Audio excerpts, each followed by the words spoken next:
Magandang araw sa iyo. Welcome sa isa na namang masusing paghimay natin. Magandang araw. Ngayon ang pag-uusapan natin ay isa sa mga pinakakomplikado at alam mo yung pinagtatalo ng propesya sa Biblia, ang 70 sanlinggo o 70 ay were mula sa aklat ni Daniel. O, napakabigat na paksa niyan. Bigatin. Ang misyon natin, i-decode itong timeline na to, alamin kung ano ba talaga ang layunin nito at para kanino nga ba ito. Okay? Himayin natin to. Handa ka na bang sumisid? Sige. Pero bago tayo magpatuloy, may isang mahalagang paalala lang na galing mismo sa mga source na binigay mo. Ano yun? Sinasabi kasi rito na habang yung pinagbabatayang teksto, yung Biblia, itinuturing na tumpak. Okay, infallible. Pero yung interpretasyon natin ng kasaysayan, ng history, pwedeng magkaroon ng maliliit na pagkakaraiba. Yung mga petsa. Eksakto. Mga ilang taon na diferensya, ganyan. So habang nag-uusap tayo, bigyan lang natin ng konting espasyo yung mga ganong bagay. Ang mahalaga, yung buong mensahe. Salamat sa paalalang yan. Napakahalaga niyan para makaroon tayo ng tamang perspektibo. Sige, simulan natin sa pinaka-basic. 70 sanlinggo. Ang unang pumapasok sa isip ko, 7 araw, tapos inulit ng 70 beses. Ganun ba kasimple yan? Magandang tanong yan. Kasi dyan madalas nagsisimula yung, kalituhan.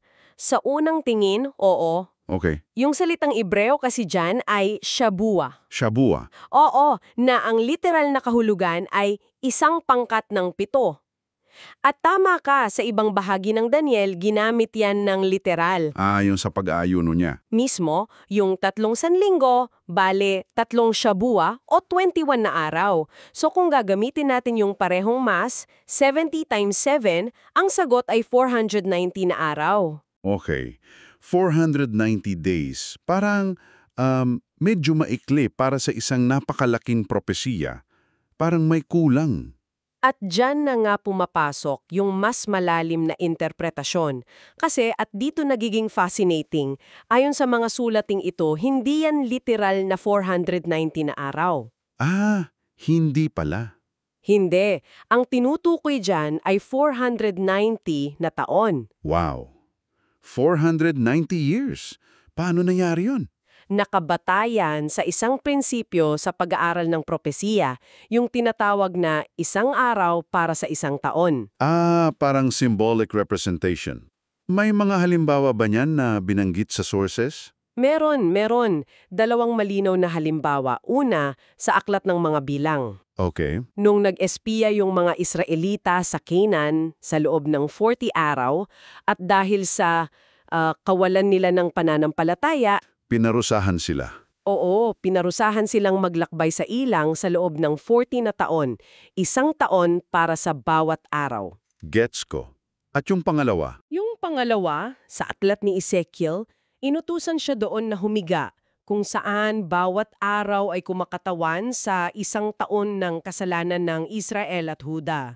So may pattern talaga? May pattern, kaya kung i-connect natin yan, hindi lang tayo tumitingin sa 1 taon at kalahati. Pinag-uusapan natin ng isang prophetikong timeline na halos 5 siglo ang haba. Isang 490-year timeline, biglang wow, lumaki yung sakop ng usapan. So ano ang ibig sabihin ng lahat ng to? Kung isa itong countdown, ano yung nasa dulo? Napakalinaw ng sinasabi sa Daniel 9.24. May 6 na bagay na nakalista doon. 6? Oo, pero pwede nating pangkatin sa 2 malalaking tema. Yung unang tema ay ang, kumbaga, kompletong pag-alis ng kasalanan. Total eradication? Osmo. Kasama dyan yung pagtapos sa pagsalangsang, pagwakas sa kasalanan, at pagtubos para sa kasamaan. Isang ganap na paglilinis. Parang total reset. Ano naman yung pangalawang tema? Ang pangalawa ay ang ganap na pagpapanumbalik, yung pagpasok ng walang hanggang katuwiran, pagtupad sa propesiya, at yung huli na napakahalaga. Ano yun? Ang pagpapahid ng langis sa kabanal-manalang dako. Teka, yung huling yan, pagpapahid ng langis sa kabanal-banalang dako. Maraming interpretasyon dyan, di ba? May nagsasabing tumutukoy yan sa Mesiyas. Anong sabi ng sources natin? Mahalaga yung tanong na yan.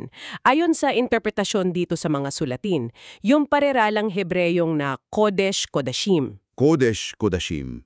Yung most holy? Oh, yan! Hindi raw yan direktang tumutukoy sa isang tao. Sa konteksto ng Lumang Tipan, halos palagi yang tumutukoy sa isang lugar. Lugar. Oo, sa Holy of Holies, yung pinakabanal na silid sa loob ng templo. Ah, okay. So yung pagpapahid ng langis, ano ang simbolo nun? Sumisimbolo yan sa muling pagtatalaga, reconsecration, konektado sa tinatawag na dakilang pagtubos or Great Atonement.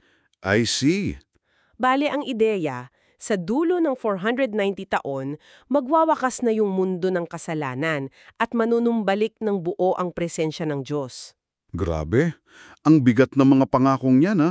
Hindi lang ito basta timeline, blueprint pala ito para sa katapusan ng lahat ng pagdurusa, ayon sa pananaw na ito. Tama. Pero para kanino ba itong napakalaking pangako na to? Kasi sinabi sa propesiya na para ito sa bayan ni Daniel at sa Jerusalem. So, para lang ba to sa mga Hudyo? At dyan, dito nagiging mas malawak ang pag-unawa natin. Isa to sa mga pinakamahalagang punto sa mga materyales. Ang sagot, ayon sa interpretasyong ito, ay hindi. Hindi limitado sa lahi. Hindi limitado? Oo, ipinapakilala rito yung konsepto ng tunay na Israel. Tunay na Israel. Ang pagiging tunay na anak ni Abraham daw ay hindi nasusukat sa dugo kundi sa pananampalataya. Uy, teka, dito nagiging interesante yung usapan eh. So, ang sinasabi ba rito pwedeng maging bahagi ng tunay na Israel ang isang hindi Hudyo? Eksakto. At pwedeng hindi mapabilang ang isang Hudyo? Eksakto. Yon ang argumento. Ang isang hentil o hindi Hudyo na tumatanggap sa Mesiyas ay itinuturing na tunay na Hudyo sa espiritual na aspeto. Wow! At sa kabilang banda, yung isang Hudya sa lahi na tumatanggi sa kanya ay hindi itinuturing na tunay na kabahagi sa pangako. Grabe. Actually, sa isa sa ating mga sources na nakasulat sa Korean, ginagamit nila ang terminong Shinbu-gyoe o Shinbu-gyoe. Shinbu-gyoe. Anong ibig sabihin yan? Ang ibig sabihin niyan ay bride church. Ito yung tawag nila sa kolektibong grupo ng mga tunay na mananampalataya, Hudyo man o Hentil. I see. So yung bride church ang tunay na Israel. Binabago nito yung pananaw na exclusive ang propesiya. Pero teka, paano naman yung papel ng bansang Israel mismo? Magandang tanong. Kasi marami pa ring pangako sa kanila sa Biblia, di ba? Oo, at pinag-uugnay din yan ng source. Ang pananaw kasi rito ay, alam na ng Diyos mula pa sa simula kung sino yung mga tatanggap sa Kanya. Okay, predestination. Parang ganon. At dahil hindi raw binabawi ng Diyos ang Kanyang pagtawag, may paniniwala rito na sa mga huling araw, marami sa mga piniling ito ay isisilang bilang bahagi ng bansang Israel. Para matupad yung mga literal na pangako? Mismo, kaya sa huli, ang bansang Israel bilang isang bansa ay babalik sa kanya.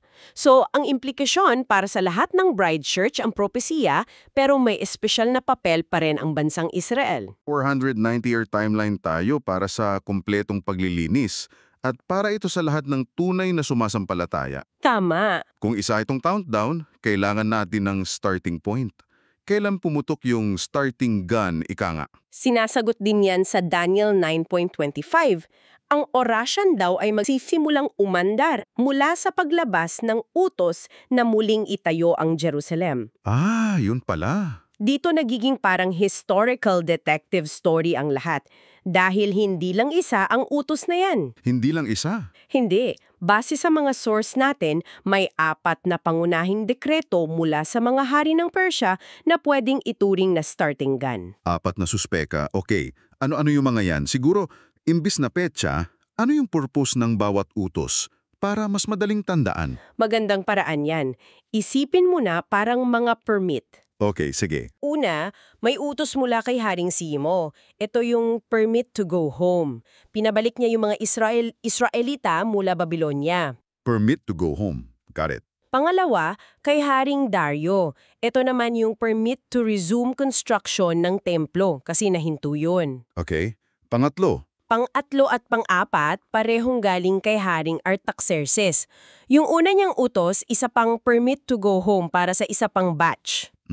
Pero yung pangalawang utos niya, yung kay Nehemias, mas espesifiko yan. Ito yung permit to rebuild the city walls. Yung pader. Okay, permit to go home, permit to resume construction, at permit to rebuild the walls. This raises a question. Ano yon? Alin sa mga yan ang tunay na go signal? Kasi sabi sa propesiya, muling itayo ang Jerusalem. Alin dyan ang pinakatumpak? Diyan nga umiikot yung malaking debate. So hindi sigurado. Hindi. Sabi ng ilan, yung kay Zero, kasi yun yung simula ng lahat. Sabi naman ng iba, dapat yung utos na particular sa paden, yung kay Artaxerxes para kay Nehemias. Dahil yung padar ang nagbibigay definisyon sa syudad. Eksakto. Ang bawat isa ay may matibay na argumento. At yung pagpili kung aling dekreto ang gagamitin, malaki ang epekto sa kung kailan matatapos yung 490 taong bilang. At para lalong maging komplikado, may mga hari pa na pare-pareho ang pangalan, di ba? Oo, tama. Isa yan sa mga hamon dito. May Dario na kasama ni Daniel at may Dario na hari ng Persya makalipas ang ilang taon. Pareho rin sa Artaxerxes. Nakakalito yun. Medyo. Pero para sa layunin natin ngayon, ang pinakamahalagang takeaway ay may 4 na posibleng panimulang punto. Hindi ito kasing simple ng isang petsa lang. Napakalinaw. Sige, buuin natin ang mga napag-usapan. Ang 70 linggo ay hindi literal na 490 na araw. Kundi isang propetikong timeline na 490 na taon. Oo. At ang layunin nito ay napakalaki. Ang ganap na pagwawakas sa kasalanan at ang pagtatatag ng walang hanggang katuwiran. Tama. Nalaman din natin na ayon sa interpretasyon dito, hindi ito para lang sa etnikong Israel. Para ito sa tunay na Israel o ang bride church. Lahat ng sumusunod sa Mesiyas. At yung pinakasimula ng lahat, yung starting gun, ay nakakabit sa isa sa 4 na utos ng mga hari ng Persya. Isang malaking puzzle yan. Tama, yung buod na yan at bilang pangwakas na kaisipan para sa'yo, may isa pang konsepto mula sa sources na mas nagpapakomplikado pero Ano yun? nagbibigay din ng mas malalim na kahulugan. Binanggit doon na mayroong gongbekki o gongbakki, isa na namang termino mula sa Korean source. Gongbakki. Ang ibig sabihin niyan ay gap o patlang sa loob ng 490 taong timeline na to. Isang gap. Sandali, ibig sabihin, hindi ito isang dire-diretso at tuloy-tuloy na pagbilang mula 1 hanggang 490. Eksakto. Ang ideya ay parang pinindot yung pause button sa orasyon ng propesiya. Nakapause. Oo, at magpe-play lang ulit sa hinaharap. Narito ang isang bagay na maaari mong pag-isipan. Kung may gap o patlang, paano nito binabago ang pagtingin natin sa propesiya? Oo nga, no?